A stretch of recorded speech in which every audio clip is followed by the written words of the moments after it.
Hi guys, welcome to my channel. Today நம்ம பார்க்க போகிறது லவ்லி அல்கன் அப்படிங்கிற பிஎல் மேங்காவோட சாப்டர் 8 தான். ஸோ இந்த மேங்காவோட ஸ்டார்டிங்ல சாங் வந்து லீயை போட்டு கொடுக்குறான். ஏன் லீ என்ன பண்ணா அப்படின்ட்டு ஆன்ட்டி கேட்க, நான் எதுவுமே பண்ணலையே அப்படின்ட்டு எனக்கு வேர்த்து கொட்டுது. அவனோட பேட்சை வந்து அவன் எனக்கு எடுத்துகிட்டு வரலாம், அதே மாதிரி ரொம்ப லேட்டாகி வந்தான்னு சொல்ல, அவனோட பேட்சா அதை நான் எடுத்து வச்சேன், லாண்ட்ரி பண்ணும்போது உன்னோட ரூமில் நான் தான் தெரியாமல் மறந்து வச்சுட்டேன்னு சொல்கிறாங்க. என்னோட தப்புன்னு சொல்ல சேம் டைமில் வந்து கஸ்டமர் வந்ததுனால இவங்க அங்கேருந்து போயிடுறாங்க. ஆன்ட்டி போனதுக்கப்புறம் தான் லீக்கு வந்து மூச்சே வருது. அப்படி சாங்கை பார்க்குறான். பார்த்துட்டு உன்னோட ஸ்பீச்சை வந்து நான் அன்றைக்கி கெடுத்துட்டேன், அதுக்கு ரொம்ப சாரி, இனிமேல் இந்த மாதிரி இஷ்யூ ஆகாமல் பார்த்துக்கிறேன், இந்த மாதிரி தப்பு பண்ணாமல் பார்த்துக்கிறேன்னு சொல்கிறான். இதை கேட்டதுமே அவன் வந்து அவனோட ஸ்பூனை கீழே போட்டுட்டு, என்னோட ஸ்பீச் வந்து கெட்டு போனது தான் உனக்கு இப்போ இஷ்யூவாக தெரியுதா, உன் மெடிசனுக்கு என்னாச்சு அப்படின்ட்டு கோவத்தோட கேட்க, மெடிசனா, பழைய மெடிசன் காலி ஆயிடுச்சு, புது மெடிசன் கொண்டு வந்தேன், பட் அந்த பேக்கெட் உடைக்க டைம் இல்லாதனால கிளாஸ் ரூம்லேயே வச்சுட்டேன்னு சொல்கிறான். அட்டாக் வராதுன்னு நான் நினச்சேன், அட்டாக் வந்துருந்துச்சுன்னா நீ என்ன பண்ணியிருப்ப அப்படின்லாம் இவன் கேட்க, இவனுக்கு என்ன சொல்லனே தெரியல. சாங் மட்டும் இல்லை அப்படின்னா டெஃபினட்டாக வந்து டேஞ்சரில் தான் மாட்டியிருப்பேன், இந்தளவுக்கு பெரிய பிரச்சனையை வச்சுக்கிட்டுன்ட்டு இவனும் அவனோட தப்பை வந்து உணர்ந்துடுறான். இதெல்லாம் பார்த்தா சாங் வந்து, நான் எப்போவுமே உன் பக்கத்துலேயே இருக்க மாட்டேன் அப்படின்னு சொல்ல இவனுக்கு ஷாக் ஆகுது. ஏன் அப்படின்னு கேட்குறான்.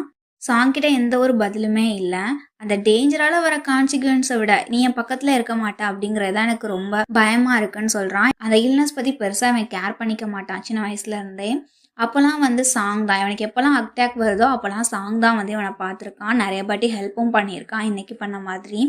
என் லைஃப்பில் நீ எத்தனை வாட்டி என் உயிரை காப்பாற்றினா அப்படிங்கிறது எனக்கு தெரியல, ஆனால் ஒன் டே நீ என் லைஃப்பில் இருக்க மாட்டா அப்படிங்கிறது எனக்கு ரொம்ப பயமாக இருக்குது அப்படின்னு நினைக்கிறான். என் மெடிசனை வந்து நான் டெய்லி கொண்டு போகிறேன், இதே மாதிரி மறுபடியும் எதுவும் ஆகாமல் பார்த்துக்கிறேன் அப்படின்னு சொல்கிறான். இனிமேல் வந்து மறக்க மாட்டேன் அப்படின்னு சொல்லவும் சாங்கும் அவனை பார்க்குறான், அவனை நம்புகிறான். எந்த ஒரு ஆன்சருமே பண்ணல. அவன் சொன்னதுக்கு வந்து இவன் அக்செப்ட் பண்ணிட்டான். ஓகே போயிட்டு அப்படிங்கிற மாதிரி எதுவுமே சொல்லலை.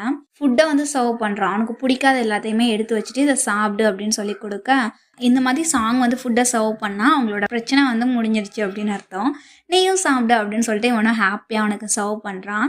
என்னோட கீக்கு வந்து, அதாவது அவனோட அண்ணாக்கு வந்து லோட்டஸ் டீம்னா ரொம்ப பிடிக்குமா, இது நம்ம டெய்லி சாப்பிட்டா ரொம்ப நல்லா இருக்கும்ல அப்படின்னு சொல்கிறான். டெய்லி சாப்பிட்டோம் அப்படின்னா இதே மாதிரி எப்பவும் டெலிஷியஸாக இருக்காது, டெய்லி நமக்கு பிடிச்சதை பண்ணோன்னா அதில் என்ன ஸ்பெஷல் இருக்கும் அப்படிங்கிற மாதிரி சாங் சொல்ல, இல்லை அப்படிலாம் இல்லை, எனக்கு ஒன்று பிடிச்சிருந்துச்சு அப்படின்னா நான் டெய்லி அதை சாப்பிடுவேன், சேஞ்சுக்காக வந்து பிடிக்காத சாப்பிட்றதுல என்ன இருக்குது அப்படின்ட்டு லீ வந்து கேட்க, இவன் வந்து பாதிலே ஸ்டாப் ஆயிடுறான். ஸ்டாப் ஆகிட்டு உனக்கு டயர்ட் ஆகாதா அப்படிங்கிற மாதிரி சாங் கேட்குறான். அவன் என்ன அர்த்தத்தில் கேட்டான் அப்படிங்கிறது லீக்கு புரியலை. பட் உங்களுக்கு புரிஞ்சிருந்துச்சு அப்படின்னா நீங்கள் கமெண்ட் பண்ணுங்கள், அவன் என்ன மாதிரி அர்த்தத்தில் கேட்டிருப்பான் அப்படிங்கிற உங்களோட தாட்ஸை வந்து நீங்கள் கமெண்ட் பண்ணுங்கள். உங்களுக்கு இந்த வீடியோ பிடிச்சிருந்தா லைக் பண்ணுங்கள். அண்ட் தேங்க்ஸ் ஃபார் வாட்சிங்.